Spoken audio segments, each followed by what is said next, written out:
your friends at Relay FM. This is Connected, episode 77. This week's show is brought to you by Ministry of Supply and Igloo. My name is Stephen Hackett, and I'm joined this week, as always, by my friend and yours, Mr. Federico Vitici. Hello, Stephen. How are you? I'm doing well. We're still Britishless. We're still a couple, me and you. There's no third guy here. Mike is still. We made a joke. You know, he's deceased co-host. But this time, I feel like we went a little too far because he's still gone, and I don't know if he's coming back. Hopefully, he is. He's still on the mend, I guess, from his crazy throat disease. So we miss you, Mike. We do miss him. It's surprisingly stressful to do the show intro and everything and get it all ready. So I'll be glad when Mike resumes his post of being in charge of the podcast. Yeah, Mike should do a spin-off show of Connected called Disconnected, and it's like a diary. It's like a daily log of his problems. I feel like there's a potential for Mike to document his experience being off the show. Yeah, the one-man podcast is hard, though. I know he's dabbled in it. I know other people do it, and some people do it successfully. Sean Blanc does it successfully, but it is the single-person podcast is it's a tough thing because you're just sitting there monologuing like some sort of bad guy in a Pixar movie. Yeah, I don't know. Mike could maybe do quick shows. Maybe he could do an interview with his doctor. Talk about that kind of stuff. I don't know, Mike. Think about it if you're listening. Stephen, we do have a show today. However. We do have a show today, and we're going to start with some follow-up. We've gotten some feedback. People aren't thrilled with us continuing to check in on Google Docs, but the answer is it's still not updated. But Federico, you have issued, I don't want to say ultimatum, but you've issued an ultimatum to Mike and I that you're done using Google Docs after this week. And so... it wasn't really an ultimatum. It was more of a... I don't know, like a confession. Like I'm seriously upset, guys. We're wasting time here, and Google is doing nothing. I just feel like at this point, like it was fun initially to say, yeah, it's still not been updated, but at this point, preparing the show and the show notes on the iPad is really a pain with Google Docs, and so it was maybe like a strong suggestion, not an ultimatum, So we'll see. We'll see where we're going to end up. You have been tasked with finding a replacement. Yes. And I think that will be fun. Mini topic in the future.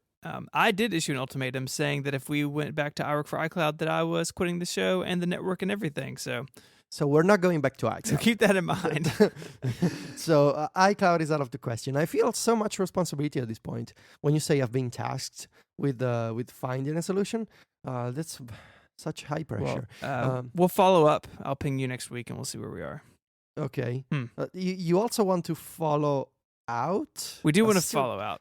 Still got to learn the terminology. Follow up on a show that is not our own. And okay. John Syracuse has approved all of this language, so it's totally fine.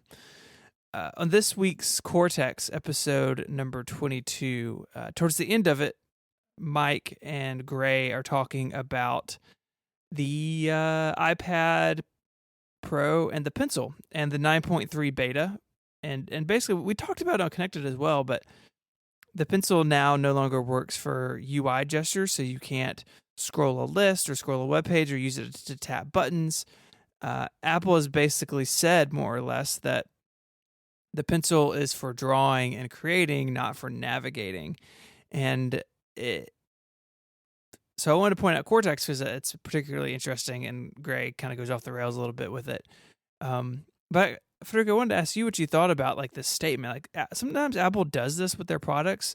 They won't ever come out and say, this is how you should use it, but it is strongly implied by either what the product does or doesn't do. And to Gray's point, it's upsetting that this worked and now it's been taken away.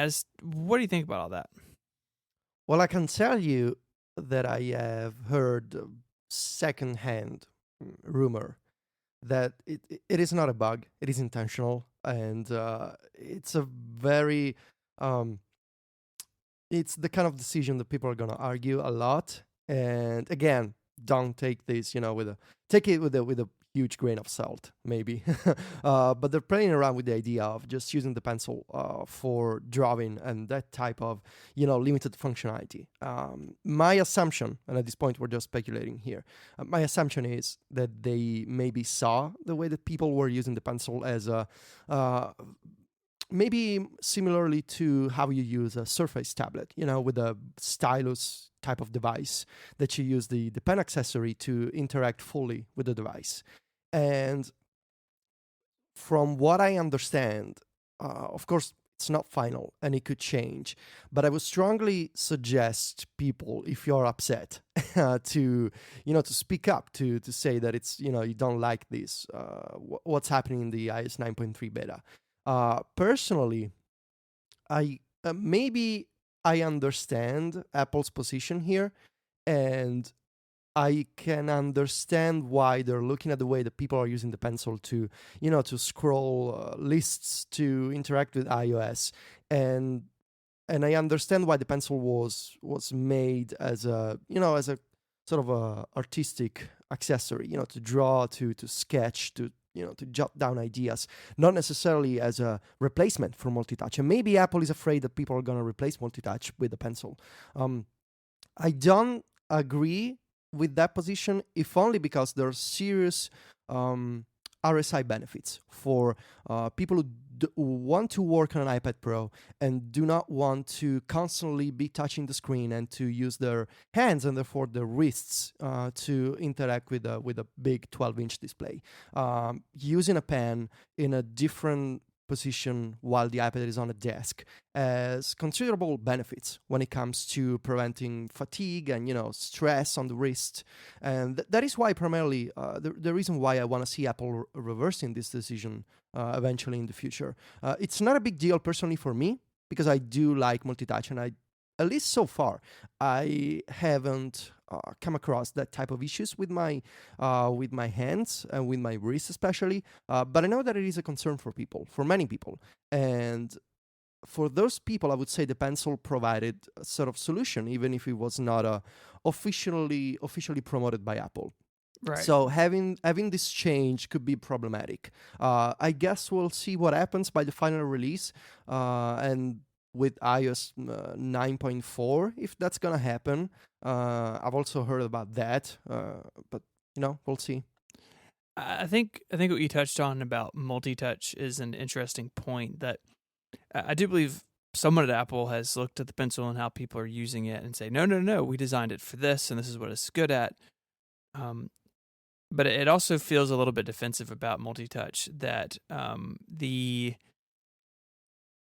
even in the introduction, Schiller's like, well, we have multi-touch, and multi-touch is still the primary way you interact with iOS, and the pencil is just this new thing. So I don't know. It does feel like they're maybe a little bit defensive about that, and still want people to use and consider multi-touch as the primary method for interacting. But I don't know. It just seems silly if people are using it. It's not harmful in any way to iOS or the iPad that I can think of. It's not undermining anything that I can think of. So it really just it doesn't bother me as much as it does Gray and Mike, but it definitely is definitely annoying. So I guess we'll see. We'll see what happens. I can think of, if I were in Apple's position, I can think of a few counter arguments. You could say that maybe the pencil's battery life suffers when you use it all the time to interact with iOS, and not, just in individual moments when you want to draw or when you want to sketch. And maybe you could also say, if you use iOS with the pencil, it becomes less comfortable to perform multi-touch gestures because the pencil is a single tip on the screen, and maybe Apple wants to promote, using 2 fingers, using 3 fingers at once, so they don't want to have people constantly using the pencil, then removing the pencil, using their hands. But even in that case, that's a weak argument, I'd say, when you contrast that with people saying, okay, I get it, but using the pencil is just more comfortable for me, and when I'm on my desk and I'm working on the iPad Pro, it's just better for me to not having to touch the screen all the time. So from an ideological point of view, I understand Apple, but from a practical perspective, I would just leave the pencil as it is and let people use it however they want it, So I don't know. It's still in beta 3, and we understand based on rumors that iOS 9.3 is coming out next month with the Apple event and all of that. So there's still time, but usually not a good sign when a behavior is changed, and by beta 3 is still not reversed. So we'll see what happens, Steven. So lastly, in follow-up, we talked about this on Upgrade a little bit yesterday, but Apple has opened up a Mac Pro repair program. So we've talked about Mike's Mac Pro in the past, and he had some pretty significant issues with basically it locking up and not shutting down and just being crashy. Like, it's just not a very good computer, unfortunately, and it seems like all of that is tied to the GPU, and so Apple has opened a repair program where even if you are out of warranty, they will repair this or replace this component for you for free because it's kind of their problem. And so we got a link in the show notes to that. If you have a Mac Pro and you've had issues, you should go check it out. And if you have if you have a friend who has a Mac Pro and they're sad, maybe this will help them. It seems pretty widespread with these machines, unfortunately. So I just wanted to point that out since we've talked about Mike's computer woes in the past, but he's now on a Retina iMac, and I think very happy with that. So yeah, it's good. All right, Federico, you have put together one heck of a main topic today. But first, I want to tell you about our friends from Ministry of Supply. Everyday clothing should be smarter by now. It should be designed for the needs of a body in motion, not a static mannequin. We are all on the go all day, and our clothing should adapt with us.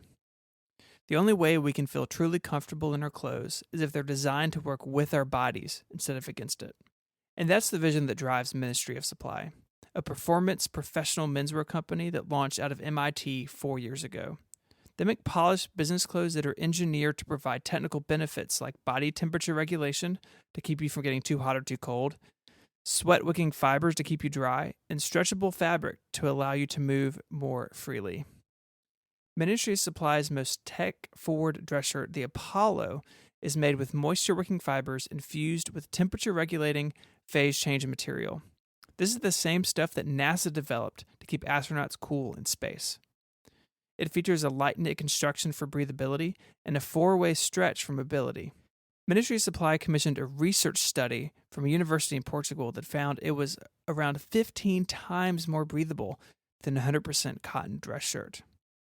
And all of their clothes are easy to maintain and wrinkle resistant. You can wash them and dry them right at home, and there's no need to iron. If you're like me, that's a huge win. I've got a couple Ministry of Supply shirts, and I'm really a huge fan. They're comfortable, they look good, and they're super breathable. It's really amazing. You don't get too warm, but you also don't get too cold. You can find out more and shop online at ministryofsupply.com/connected. And if you use the code CONNECTED, you'll get 15% off your first purchase. And this is really cool. If you want to shop in person at a real store where Ministry and Supply sells, just mention this podcast and you'll get 15% off your first purchase, an offer code that works in the real world. Thank you so much to Ministry of Supply for supporting this show and all of Relay FM. All right, Federico, you want to talk about app updates. So what's on your mind? So this is the kind of topic that has been in the back of my mind for, I would say, many years, and I never find a way to talk about it because, it's not strictly a technological topic. It's more of a mix of feelings and release notes, which is kind of a strange combination. Still, I want to talk about app updates and our personal relationship with the apps that we use every day, and how we feel about seeing updates to the tools that we employ to get work done. And my main question for you, Stephen, is: do you prefer apps that are updated often or not?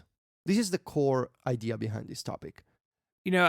Since you suggested this a couple days ago, I've been thinking a lot about it, and I think the extremes are bad. So you have apps, and we're going to get into this, like Facebook on iOS, which is updated every 10 days or so, and it's very clear they're just working on a schedule, and there's no release notes, and there's no real idea of what's going on.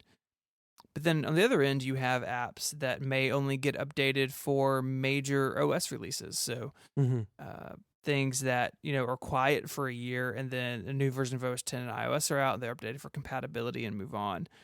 And I really think I'm somewhere in the middle where I understand those two extremes, and understand that if you're a large company with a large development team, and you work in sprints, and you have stand-ups, and you have a fancy coffee machine, that a weekly or bi-weekly or something schedule that you stay married to may make a lot of sense. And I can see on the other side that if you're a small development shop or one or two people, that you have, fewer opportunities to keep things updated. So you're, more in a compatibility mode and making sure that it works, and you can't invest the time and money to add new features. So to answer your question with a not a real answer, I think somewhere in the middle makes sense, where as a user, I see new features and things are updated.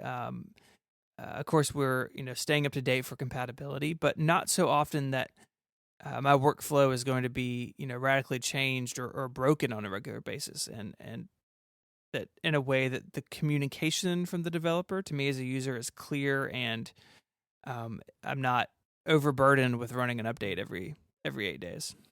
Yeah, and that's what precisely what I want to talk about. We're very fortunate in that we get to work every day with with computers and tablets and phones, and I would say for the most part we have fun doing so. But that comes at a cost, which is we gotta choose from millions of possible tools for the jobs. If you open the App Store or the Mac App Store, which is still around, there's just so many options. And what I want to discuss is, do we make our choices on the software that we use, and based on the release schedules, based on the support from the developer, based on how many updates we see coming in from the App Store? And I know that this is something that I really struggle with, because every time I decide that I want to start using an app, because I gotta get some things done on my iPad or on my phone, and I gotta find the software that helps me doing so. There's a lot of insecurity for me when it comes to not only finding the best tool, or finding the app that kind of strikes my preferences, but there's an insecurity in analyzing whether an app is in the future is going to continue being updated, receiving new features, receiving fixes. And that, if I were to dig deeper, I would say that the problem for me is making an informed decision, not only for right now, but for the future. And because I don't want to find myself in the position where I start using an app right now, and 2 months later I gotta find something else because the app has been abandoned. And this is a very big topic when you think about it. There's many factors at play here. There's indie developers struggling to make a business on the App Store, and there's big companies which maybe have an interest in having frequent release schedules, and bringing new features all the time to their apps on the App Store. And so I kind of want to talk about it in individual segments. Okay. The apps that I find myself having this kind of process all the time are the apps that I really use on a daily basis. So those would be my text editor, my email client, and my calendar app. And especially for the text editor, which is the app that I use, probably the app that I use the most, because I gotta write, I gotta take notes, I gotta prepare articles for the website, I gotta prepare articles for Club Mac Stories. It is the single piece of software that I use the most. And over the past year, and we've talked about this, I've been having doubts on my use of editorial on iOS, which is this text editor that came out in 2013, and that I even wrote a book about. And for the past couple of years, editorial has seen only, I would say, 2 major updates, because the developer, it falls into that kind of group where the updates are not frequent. The app has not been updated in over a year, I think. And when it does update the app, it receives a lot of new stuff, a lot of new compatibility with the new iOS features and devices. But I was thinking, when I was preparing my iOS 9 review, is this really the app that I want to use going forward? Because there's a fine balance between the existing functionalities of an app and the potential for future improvements, and finding that balance, or thinking, this app right now does a lot of things that I like, and I depend on a lot of those things. But going forward, is this going to be a problem if the app doesn't change, if the app doesn't update, if it doesn't receive new features, or stays up to speed with changes to iOS? And I found myself thinking about that, and eventually I switched to OneWriter, which is another text editor for iOS. And I've been doing a lot of work in the app, and it works fine. It doesn't have all the features of editorial, which I still keep installed, but it sort of it's an example of this kind of problem that I have. And on the other hand, I'm looking at all these other apps that I have on my devices, utility apps, the kind of apps that do one thing and do it so well, but I don't spend a lot of time in those apps. And so even if they don't receive a lot of updates, it's not necessarily a problem.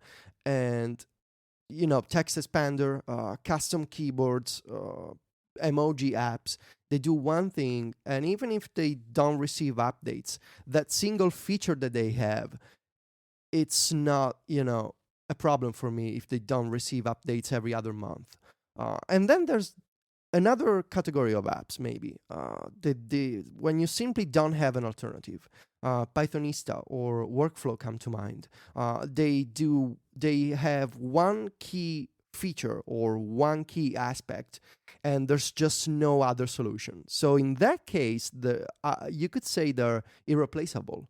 There's just no alternative. So whether they receive updates, such as Workflow, or whether they don't, such as Pythonista, it's another app from the same guy behind the tutorial, which is on an annual release schedule, it doesn't matter because I just have to use them. And so I'm looking at these three types of apps, and I'm wondering, has the App Store created an update culture in people like us, geeks, and people who like to spend a lot of time playing around with computers and working with computers and new apps? Has the App Store sort of nurtured that kind of line of thought when you don't see an update, or when you don't see frequent updates, you start wondering, hey, maybe I have to find other options. Maybe I have to look around, and maybe I have to change. And I know that this is maybe one of my flaws, when something is working perfectly fine, but a couple of months pass and there's no update, and I start wondering, is this app, abandoned? Is this app dead? Right. And a sort of fear of missing out maybe creeps in. And I start thinking, maybe I'm the problem. And my problem is I chose the wrong app. And I'm sure that I'm overthinking this, but I'm also sure that I'm not alone in this. So have you ever find yourself using an app and everything's working okay, but then you see the last update was 4 months ago, and you go, what is going on here? Yeah, I have. And especially things, like you said, that I am really dependent on. And maybe 4 months is too short of a time, but I definitely sort of have that thought sometimes. Like, what if this utility or app that I, is part of my workflow every day, what if it goes away? And so part of it maybe is driven from the update culture, but I think part of it for me too is like, I always want to make sure I have a safety net, that there's always something else that I could, plug into the spot and still get my work done, like you did with OneWriter and editorial. You went through this whole thing of creating all of this crazy JavaScript stuff in OneWriter so you could mimic what you were doing in editorial. And I think that's pretty common for like nerds to always want to know that there is a alternative, that there is a way out if something they depend on goes away. But I think more importantly than that, I think something that is a big factor in this, you mentioned this like app store culture, is the cost of an app. We're seeing sort of this 2-track thing going in the app store, where a lot of apps are still in a race to the bottom, but there is a little bit of a sort of a resurgence of more expensive apps. And I can't help but think that is a factor in this, that if you if you paid, $1 for an app a year ago and there hasn't been an update, well, maybe that's one thing. But if you, paid $30 for an app, and this is especially more true on the Mac side, I think, if an app is expensive, you sort of expect there to be ongoing development. And whether that's fair or not to a developer, I don't know. I think in a lot of ways, a lot of this is not fair to developers. But from the consumer standpoint, I totally see what you're getting at, where like you have that just sort of creeping thought in the back of your mind, like, well, is this forgotten? Is this something that the developer, doesn't care about? And you and I, of course, are in a unique position where we know a lot of the developers behind the apps that we love. So like, I know what's coming in the future versions of a bunch of apps on my home screen, but the vast majority of people don't have that. And I can totally see if you are relying on something, and especially if you paid what you consider to be, a lot of money for an app, then I can see that tension rising pretty easily. Yeah, and when you think about it, what we're talking about here is just in a way, ephemeral. It's just bits of software. There's nothing tangible. You're not talking about an object. You're not saying, "Oh, I bought this tool for my job, and it's a physical object, and it's not gonna get updates, but I'm okay because it works for me." But when you're talking about people like us, where the way that we get our work done is by using software and maybe applying our skills to software, or our information with making something out of our thoughts using software. You're sort of you fall into this line of thinking that you always want to have an improvement. You're always looking for, at least I am, always looking for updates, always looking for better things to have in your life.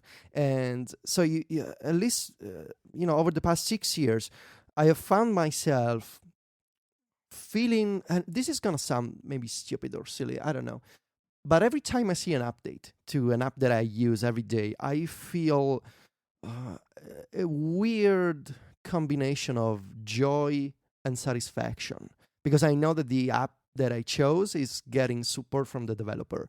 And that's why I feel like my expectations have been altered considerably by the App Store. Many years ago, I was maybe one of those people who were getting annoyed by software updates. Now, whenever I see an update, I'm just happy. I'm glad that the developer is finding ways to improve the app. And I wanna say that maybe Apple is contributing to this sort of update culture. With annual software updates for iOS and OS 10, new devices every year, and as a consequence of those aspects, there's an expectation on developers to keep up the pace, to keep working on their apps and to bring new features. And there's also the API aspect. A lot of the apps that we use every day are based on services that have an API that developers can plug into. So we're talking about RSS clients, Twitter clients, any app that has a web component exposed to an API. And when that API changes, the user is expecting an update, to have modern functionality in their apps. And when the API breaks, it's a problem. So you can try to use Twitter clients that were made 6 years ago today, and you wouldn't be able to because the Twitter API, the first version, is gone. So there's different factors at play here. And the key contrast, however, is that while people like us, we sort of cherish the update, and we are happy when we see change logs on the App Store, when we see, an app that is being updated every month with new features, design tweaks, whatever, there's a considerable majority of iOS users who are maybe annoyed by updates.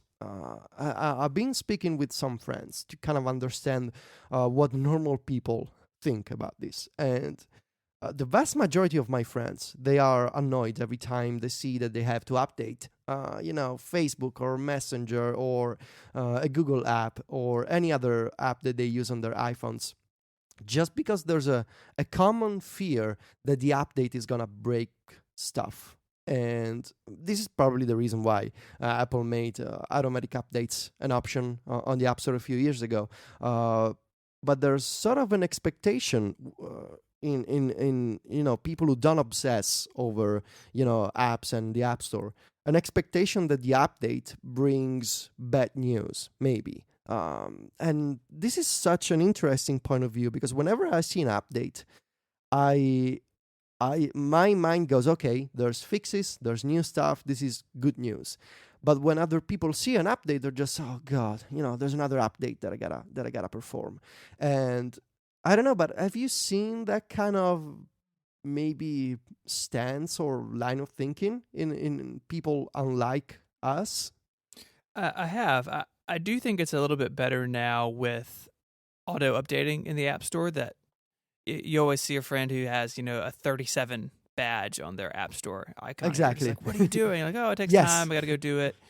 But I do think that some of that annoyance does come from these big apps that everyone has Facebook and Messenger installed, and that they're in that list so frequently that it does form a type of fatigue. And that may be exaggerated, that everyone has those apps, and that those apps are really that's sort of a class of apps unto itself, right? Somebody like the Omni Group is not going to update OmniFocus every 10 days. Mm-hmm.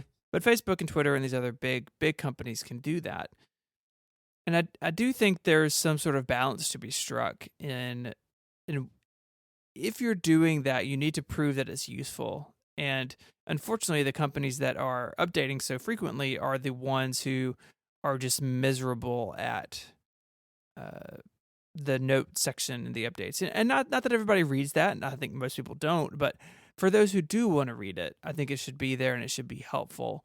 And there's this trend right now of, oh yeah, we have fixed some bugs and it's more reliable, and we do this every 2 weeks to keep your app nice and healthy. And it's like, that's not any information that is helpful to me. And so I don't know. I think developers could do more to ease that fatigue. And I do think there's an element of stress as well. It's like, is this going to break? Is this going to make it worse? And we've spoken a lot about that with Apple's OS updates itself. Of oh gosh, there's a new version of iOS. Mm-hmm. Is it gonna make my phone slower? Is it gonna make my battery run down? Is it gonna whatever? And some of that's based in fact, and some of it's not. But I do think some of that trickles into this as well. Like, oh, I updated the Tumblr app and now it doesn't, have the old style reblogging anymore. It has this new thing, and I don't like it. And maybe people are afraid to update because of that sort of thing. So I really think it boils down to having respect for your users if you're a developer, and knowing that an update takes time and data from them, and it should count. And I think on the user perspective, there's a place for some respect and some understanding of a developer's schedule and just the economics of the App Store. To back up a second, talking about these annual releases that Apple's doing, we've done on this show lots of concern over that about Apple itself, right? That if the core iOS team is responsible for a new major revision every year, every 12 months, then they really only get about 6 months to do that. And then, they are working on, point updates, and then they're on to the next thing. And that cycle can only, I imagine, be worse if you're a small developer, if you're a single person or a couple of people working on an app. And, especially on iOS, there's been some major stuff the last several years, and it may take from June until September to get that ready. If you start at WWDC with the builds and the new APIs, and you work and you get it ready and you ship it, and you should have support for the new version of iOS on day one, let's say, ideally. And a lot of good developers do that. A lot of the apps I use, except for Google's, are ready on day one or very shortly thereafter. And that's amazing to me. I can't imagine the work that must take. But what that does is it's taken a quarter of your year and has basically dedicated it to a compatibility update.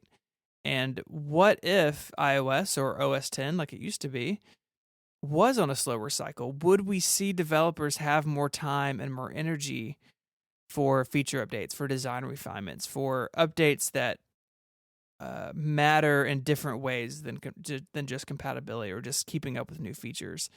And so part of this whole thing, like the underlying thing for me, is that this release cycle is A, completely artificial because Apple just made it.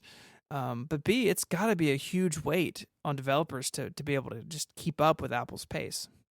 Yeah, you raised an interesting point about Apple, because as we're seeing with iOS 9.3, it appears that Apple is moving to actually a faster release cycle, in that they're adding new features in the middle of the year, before WWDC, so before they're showing what's next for iOS and OS 10. They're bringing changes to the system, they're bringing improvements to Notes, and so there's an argument there that also Apple is sort of aware of the best way to catch people's attention is maybe to add new stuff. And it's funny when you think about it, but maybe emoji may be the best way to get people to upgrade to a new version of iOS, and because there's an intrinsic and catchy feeling of the strength of something new that gets your attention. And so when you see new features, when you see new ways to use your iPhone or new ways to get work done on an iPad, and at least for me, curiosity and gets a hold of me, and I wanna see what's new, and I wanna have more features. And this is I feel like it's one of the basic points of this discussion. It is extremely hard to keep an app simple with a limited set of features while still having updates on a frequent basis. Let me explain. So you make a text editor, and you have this idea of a very simple text editing environment where you write and you edit and you share. And once you ship your idea and the idea is done, you just gotta have, compatibility updates, keep up with basic new iOS features such as, the share sheet or the iPad Pro. But the basic idea of an app is unchanged. And then at some point, users start wondering, well, why don't you do this or why don't you do that? And as a developer, and this applies to indie developers, I would say, as a developer, you go, well, this is the basic idea of my app. I don't want to add more functionality. I just have this idea, and the idea doesn't change as years go by. The idea doesn't change with new versions of iOS. But there's a portion of the user base which, maybe like me, sort of expects change to happen eventually. And I've seen this, with the so-called opinionated apps, where it's a single, well-crafted idea that doesn't change a lot. But because the idea doesn't change, the updates become, less frequent. And as the updates become less frequent, some users start wondering, well, maybe, I gotta find another option. I gotta find an alternative because this app is dead. So I think it's important to distinguish and to find a balance between, are you looking for an idea that doesn't necessarily change with time? So are you looking for a piece of software that does something, it doesn't, depend on change? Or are you looking for ongoing development? Are you looking for something that changes with you? And it's difficult, to apply this statement to every type of app, because each one of us is different. We have different needs. And so while I may be looking for a task manager that does a lot of things and changes with time and changes all the time, maybe you just want to have, a task manager that is structured in a very specific way, doesn't change its design, doesn't add new features, just simply does one thing exceptionally well, and doesn't put a pressure on you, because there is a pressure here. Doesn't put the pressure of knowing what's new, learning what's new, and adapting to the app. So when and I know that I've been guilty of this, being confused myself by whether I'm looking for an idea that stays the same over the years, or looking for a piece of software that changes. And that is flexible. I'm looking at something like To Do, for example, a task manager that has changed a lot over the years, and that every time the developer releases an update, which are frequent, There's something new to learn. A new feature, a new design, a new setting. There's a discussion here to make about, feature creep or having too many features in your app. And as a developer, you gotta understand your audience also. Am I selling this app to the kind of people who are okay with custom updates, with custom changes, or am I the kind of developer who makes an app that is very specific in terms of design and features and doesn't want to change? But at what cost am I choosing to not change, to not copy the competition, to not add new features? It's a very difficult problem to solve, and it comes down to, and then we've discussed this before, but it comes down to knowing your audience. This is the single most important aspect, I feel like, if you're an indie developer. So let's set aside for a moment the Googles and Facebooks and Twitters.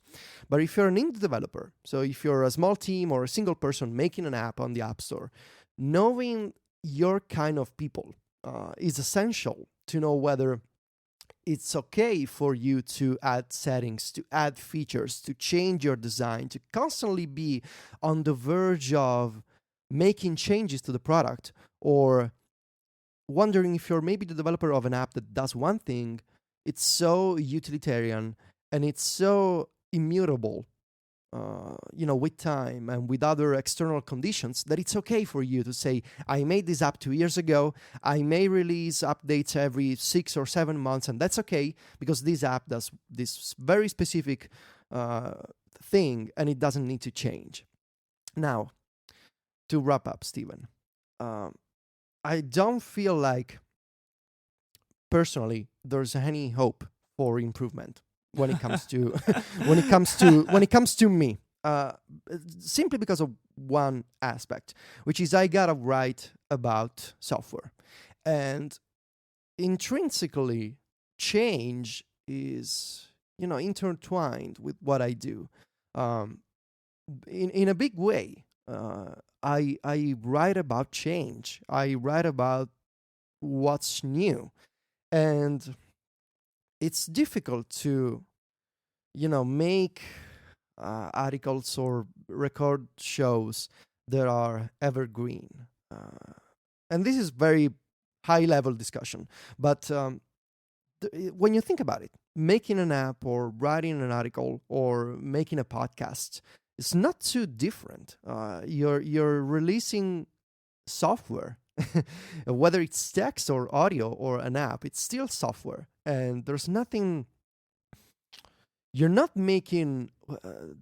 Forgive my very far-fetched comparison here, but you're not making a baby. You're not making an object. You're not building a monument. You're releasing software, right? And it's bound to change or to perish or to be obsolete at some point, which is sad when you think about it. But there's also the upside, which is you always have the option to improve. You always have the option to tweak, and you always have the option to revise. So, I don't think I'm going to stop looking for updates to the apps that I use the most. And at many occasions, this is feels like therapy to me. But on many occasions, I feel sort of anxiety when I don't know what's new in the apps that I use or in the blogs that I follow. And this is why I talk about update culture. It's because there's a fear that I don't know what's changing. And I can apply this to articles on blogs, and I can apply this to Apple News or to apps on the App Store.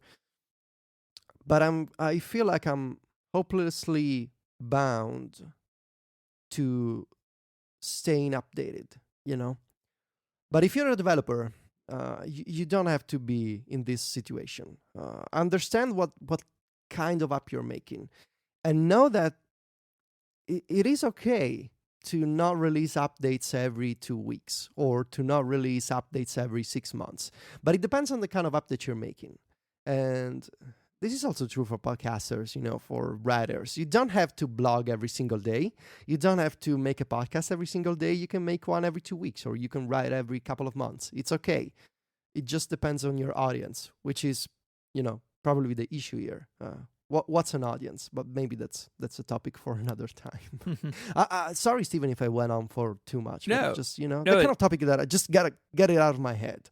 No, it's a really interesting topic, and so much of the time, conversations about the App Store evolve around the economics of the App Store, right? Pricing, paid upgrades, all that sort of normal territory. So I think it's interesting to talk about the App Store from a different angle. And updates are a huge part of it, and honestly one that I think has changed a lot over the years, and maybe a lot, it feels like, even recently. So I think it's an interesting topic, and something that will only become more of a talking point, I think, in the future as the app stores become more mature and as more and more people are buying all of their software through them, right? I mean, on iOS, it's always been a choice, but even on the Mac, it's become part of the culture there as well. So I think it's well worth the conversation. This episode of Connected is also brought to you today by Igloo, the intranet you will actually like. With Igloo, you don't have to be stuck at your desk to do your work. You can manage your task list from your laptop during a meeting, share status updates from your phone when you're leaving a client, and access the latest version of a file from home on your tablet. You can even do it in your pajamas like Mike, and no one will know. These days, everything is mobile, and your work should be too. If you've ever looked at your intranet and thought, whoever designed this must truly hate me and everyone I know, well, these days are over. Igloo allows you to make your intranet feel like a place you actually want to be. It's surprisingly configurable, and you can completely rebrand it to give it the look and feel of your team, of your company. Thanks to group spaces, role-based access permissions, and an easy drag-and-drop widget editor, you can reorganize the whole platform to fit exactly how your teams work. You don't have to change the way you work to fit Igloo. It changes to fit you. With our mobile lives, people are increasingly bringing in outside apps into companies, and sensitive documents are getting scattered across many different platforms. And this can cause some big security problems, but not if you use Igloo, because it allows you to integrate with these services like Box, Google Drive, and Dropbox into one big, easy, secure platform. If you know terms like 256-bit encryption, single sign-on, and Active Directory integration, then you'll know just how safe and secure Igloo is.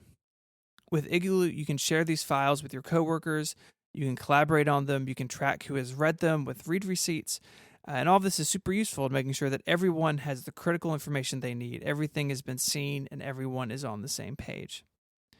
It's time to break away from an internet you hate. Go and sign up for Igloo right now, and you can try it for free for any team with up to 10 people for as long as you want.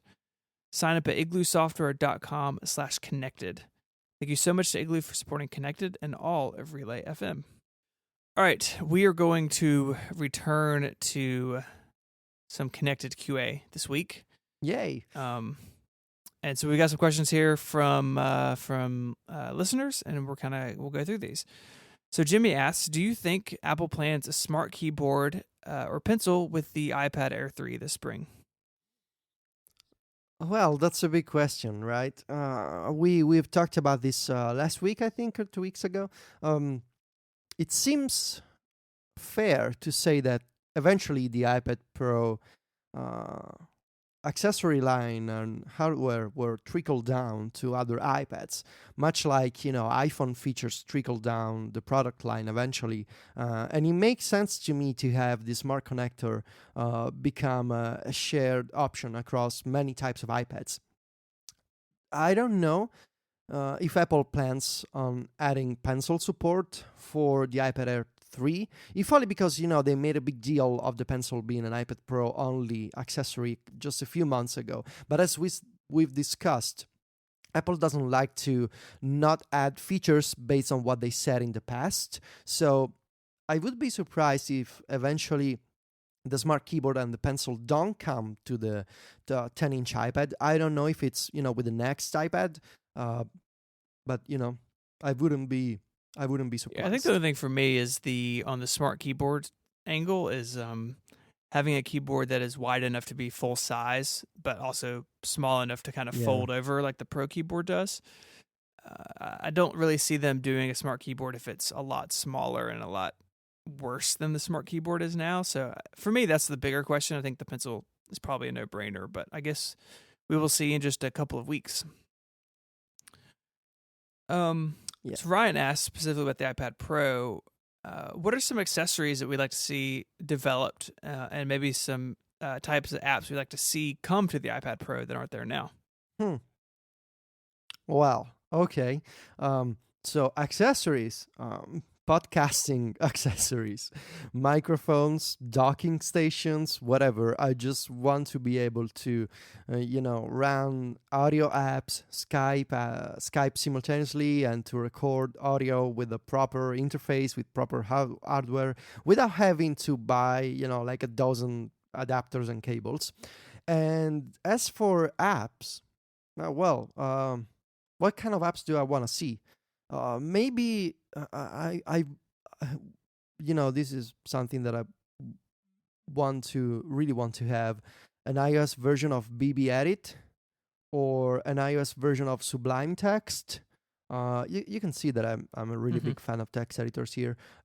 I just want to see, and also another dream of mine is a full-featured iOS browser with a focus on research.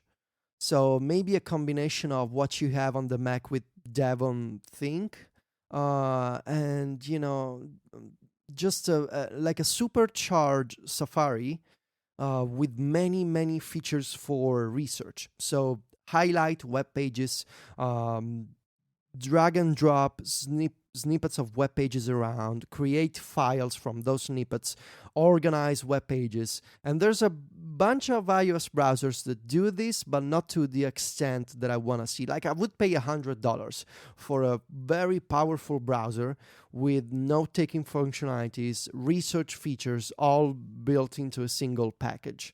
That's the kind of app that I wanted to have for many years.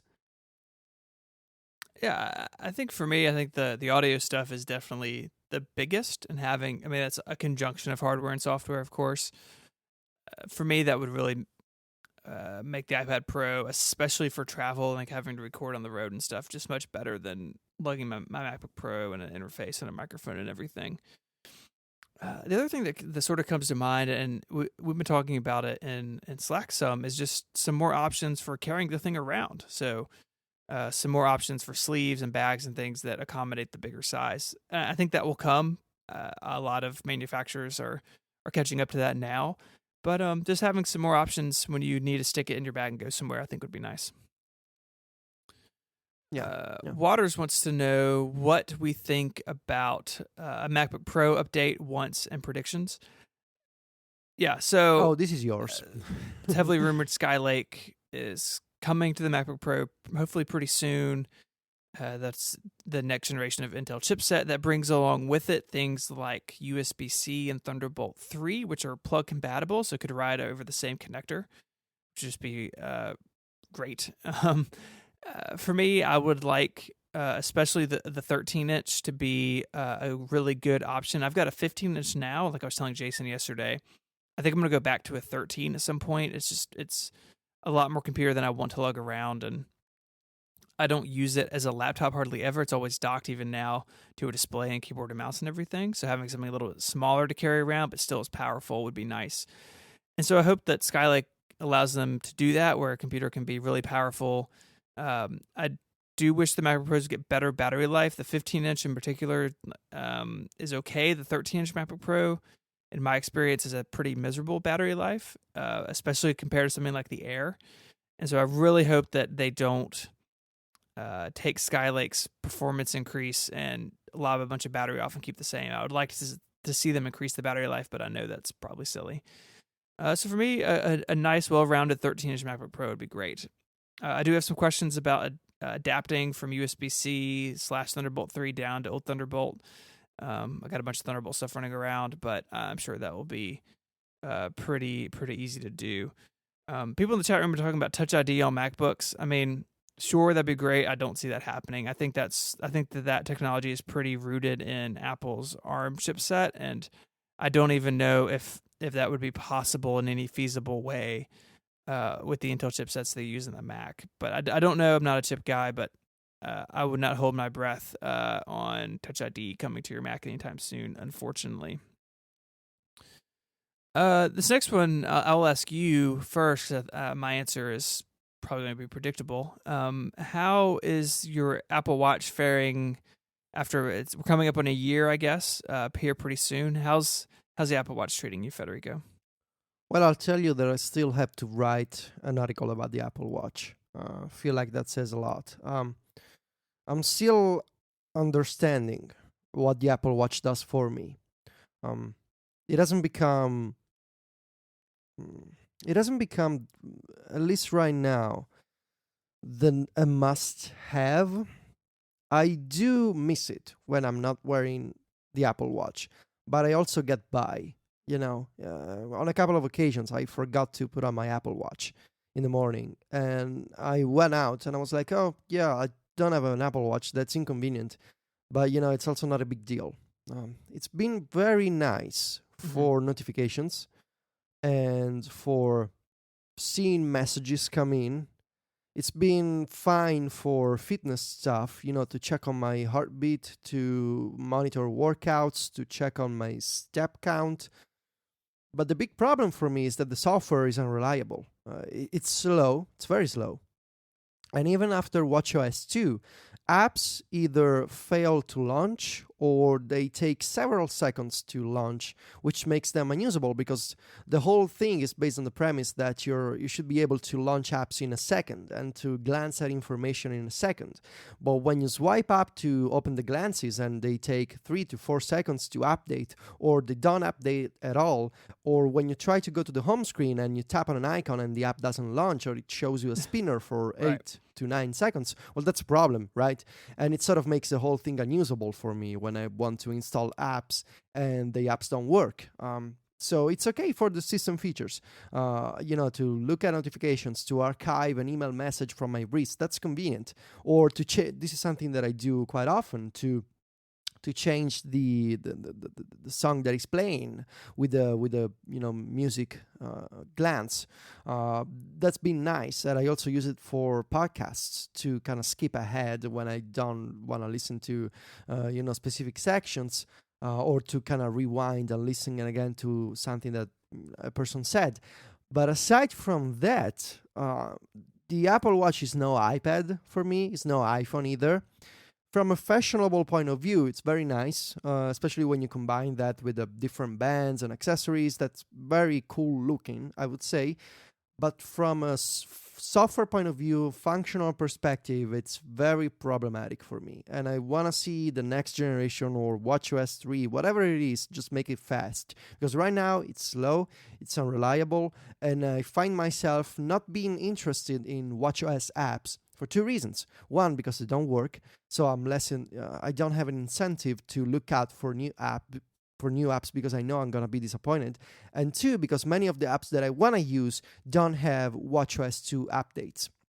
So I want to have a to-do glance or a to-do complication. Well, there's a glance, but it's slow, and there's no complication because the developer didn't update to watchOS 2. And this is a common problem. It's not to call out to-do or whatever. Many apps that I use don't have a watchOS 2 version. So Apple Watch, almost a year on, it's nice, but there's a long, long road ahead.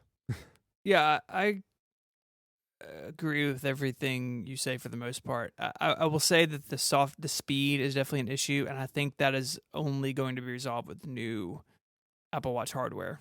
That until they can rev the thing with a faster system on a chip, that it's just going to be slow. And that it definitely feels the slowest when it's pulling a lot of data from the iPhone, and I know watchOS 2 is supposed to help with that, and so maybe it's a combination of slow hardware and developers just being a little bit behind. But I totally see the developer standpoint of it not being a huge value add to have like a really killer Apple Watch app yet. So, and I think that's hurting the platform. I think that a lot of people have cooled on the watch because of that. The promise of like just flicking your wrist up and seeing what's going on, like, doesn't really work all the time. And something like the watch, like, it should be flawless.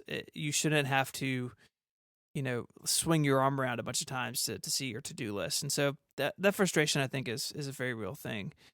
For me, and we've talked about this in the past, I've basically stopped wearing mine, and it has everything to do with everything you just said, but it has a lot to do also with just the change in my life of being self-employed. My previous life, I was working at a firm. We had design and development clients, and I was their account manager. So I spent a ton of time most days in and out of other people's offices and on conference calls and meetings. And so for me, it was really great to have calendar and email and text notifications coming to my wrist so I could discreetly check them, but also just know without digging my phone out what was next on the agenda. And all that's gone away from me now. And so for me, most of the time, I'm either in my office here or I'm at home working in my office there. And I just don't have the need for those notifications and that glanceable information like I used to. And so I do still own it. I still have it. I do still wear it some. I still like the activity stuff a lot. But the rest of it has sort of become less important to me. And so what I'm actually wearing today, something I'm working slowly towards a review on, is the Withings Activite Pop, which we'll put it in the show notes. But it is it looks at first glance like a very traditional watch. It is really clean, really nice looking. I've got it in the gray, which I like a lot. But it has a step counter in it, and it connects with Bluetooth to your phone. Now they are having pretty significant problems in the 9.3 beta. Like my watch and phone just stop talking to each other for days at a time. They say they're working on it. I'm positive they'll get it fixed. I own their scale as well. I've been nothing but impressed from their products. And so this is like a normal watch, but it has another hand, and basically you tell it your step goal, and then it counts your percentage towards that step goal. Currently, my step goal is pretty low because most of the days I'm just at home. Like one day I had like 170 steps, which is super bad. So I'm being realistic about getting up and getting around right now. And so I can just see like right now I'm about 25% to my step goal. I was up doing a bunch of stuff this morning. I do wish you could change that hand to be something besides your step counting. Like for me, what is more interesting for me to track is standing once an hour, because I think a lot of people are this way who work at a computer. It's very easy for me just to like not move for 4 hours. And if I stand, I'm going to get up and walk around. So I wish there was some flexibility with that. And there's not. I don't think there's going to be. But I like that it looks like a traditional watch, and the battery lasts like 8 months. And you just pop the back off and put a new like standard watch battery in it. So there's nothing to recharge or anything. And it's water resistant and a bunch of other stuff. So I'm experimenting with this as like, if the activity thing is really what I care about on the Apple Watch, and this does that, but in a package that's much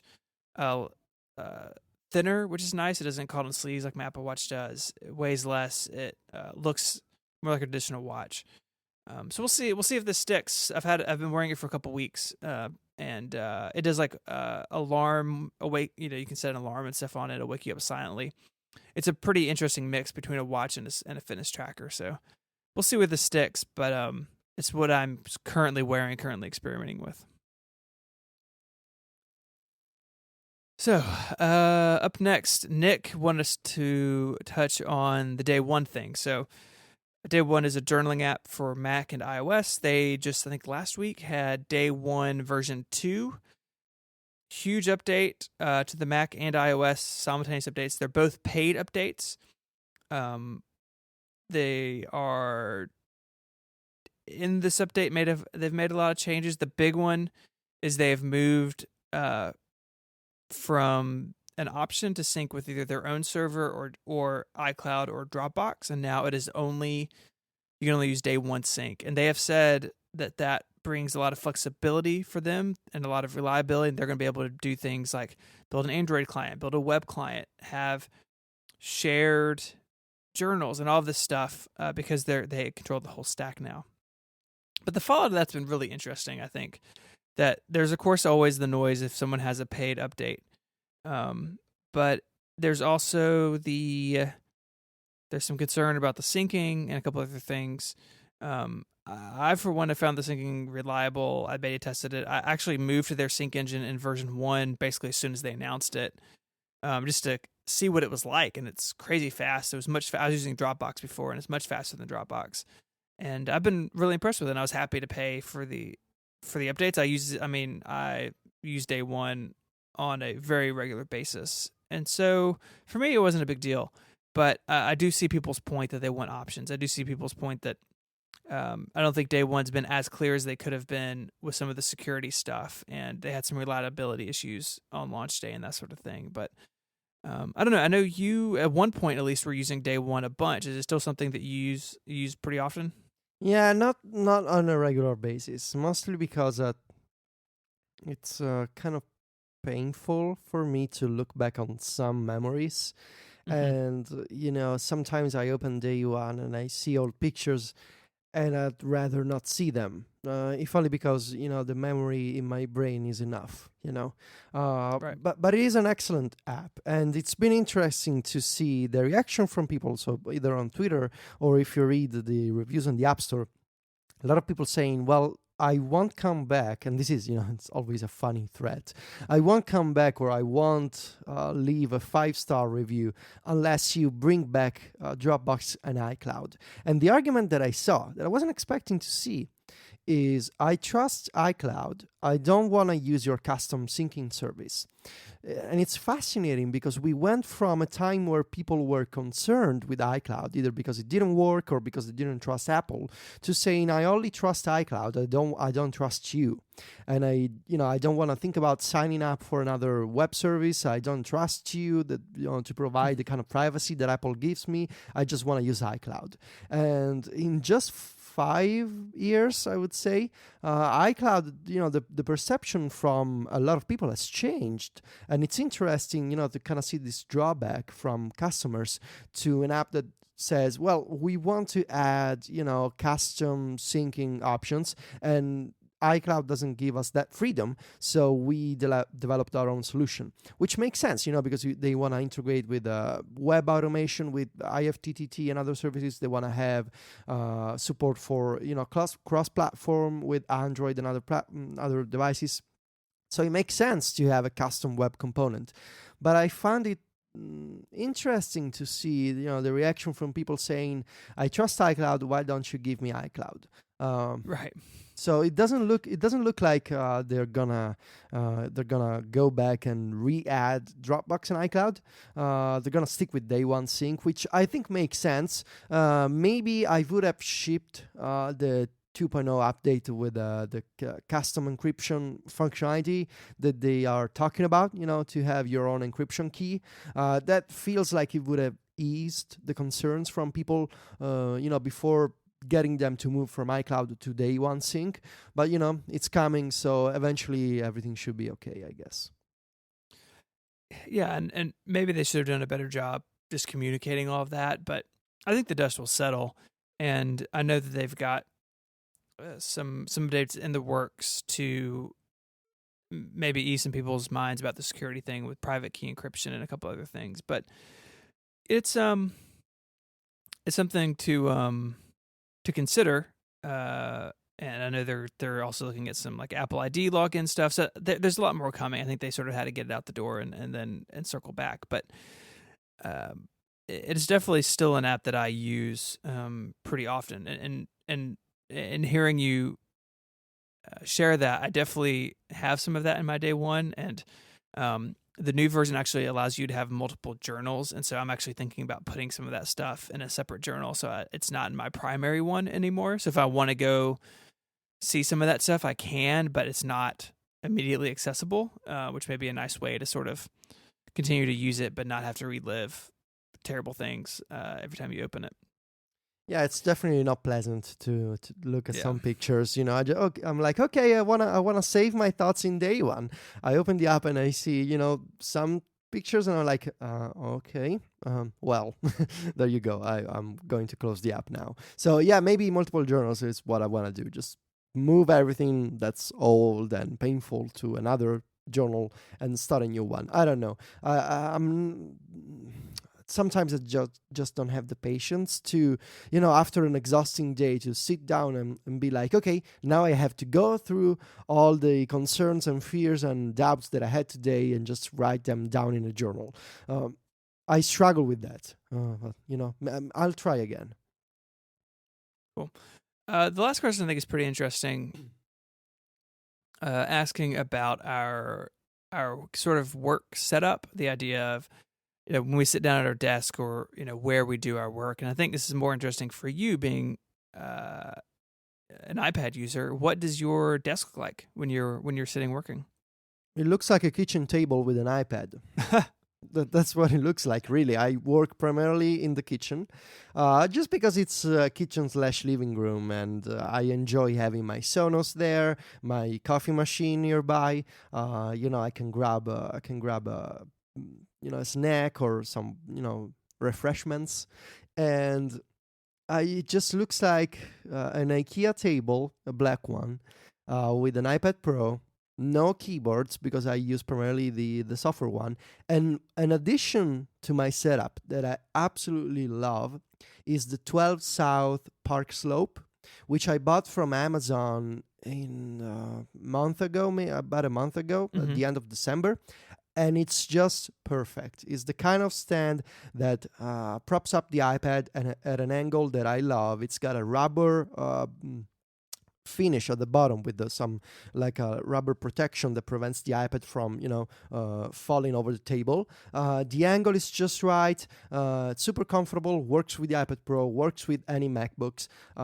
It's just the iPad, the Park Slope, a cup of coffee, and my Sonos. That's what it looks like.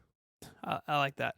I'll put a link in the show notes. I wrote up the desk I'm at now in my office where I podcast, and I wrote that up back in September. It's basically the same as it was then. My desk at home is very similar in a way. I've got a MacBook Pro, and I use a Thunderbolt display at home, and it's more or less the same. I do use, speaking of 12 South, I do use their Book Arc to keep my desk at home is smaller than my desk here, and so I keep my MacBook Pro closed in clamshell mode and it's sort of tucked behind the display a little bit. But it's more or less the same, where I have a MacBook Pro that is with me all the time, and it's a matter of basically hooking it up to a display and external hard drives and Bluetooth keyboard and mouse and that sort of thing. If I do work on my iPad, it's actually, like you said, generally at my dining room table, and it's just usually in the smart keyboard, which I just bought a couple weeks ago, and actually I'm coming to like. And it gives me that flexibility, but if I'm working at a Mac, it's usually hooked up to a bunch of other stuff. So that link will be in the show notes. You can see it's got a picture and outline and everything. So, well, Federico, I think we've done it. I think we've survived another episode without Mike. Well, yeah. Actually, this is fun. Me and you. Yeah. Maybe we should fire Mike at this point. He doesn't want to come back. We can do this, Stephen. We can go on with. I'm joking, Mike. We miss you. Please come back. I was to say, I'm out next week, so it's just going to be you. Oh, well, then I can do the monologue, finally. It's just going to be an hour talking about Italian food and working on the iPad. I hope you will enjoy it, Stephen. I think a lot of people would actually enjoy that. If you want to find show notes for this week, open your podcast app of choice, or you can find them on our website at relay.fm/connected/77. There in the sidebar, you'll see a whole bunch of other stuff. You can send us an email. You can talk to us on Twitter. The show is at _ConnectedFM. Federico can be found on Twitter at Vitici, and he writes the glorious macstories.net. You can find me on Twitter at ISMH. I write 512pixels.net. You can find Mike, wherever he is, on Twitter at IMYKE. And we'd like to thank our sponsors one last time, Ministry of Supply and Igloo, for sponsoring this week's episode. So until next week, Federico, say goodbye. Arrivederci. Adios.